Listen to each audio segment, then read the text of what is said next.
On Saturday, February 14th, Juliet Gooding, a member of the 911 program, along with community members of 5 Cays, joined together and walked through the district, identifying areas that will be required to have street names and building numbers, something that Gooding is planning to do in each community.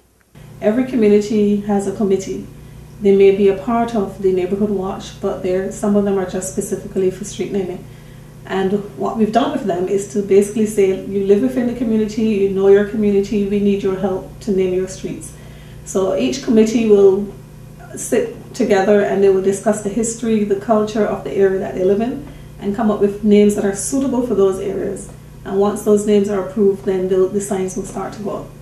Gooding told News 4 that this street naming project is a long process, which will take time as the goal is to have every building and street in the Turks and Caicos Islands named. However, it is an important process to better develop the 911 emergency system.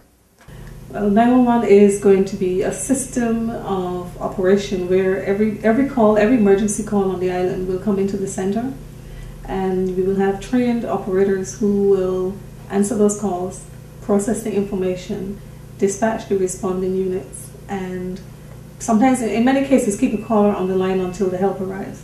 So the process is going to be a whole lot smoother than it is now. Street names and building numbers will make it easier for police when an emergency 911 call takes place. In the event of an emergency where you give the responder that street name and that building number, they can find it a lot quicker. It will all be in the map, and eventually we will have atlas for the Turks and Caicos Islands, and we'll have the maps online, digital, so people can access, local residents can access the maps online. But it really does make life a lot easier in finding an address instead of having to try and stop and ask people all the time for directions and do you know this person by name.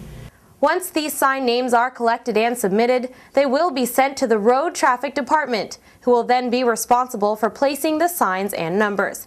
To be a part of your community's street naming committee, sign up by calling 946-5255 or speak with any community member in your district who is already a member.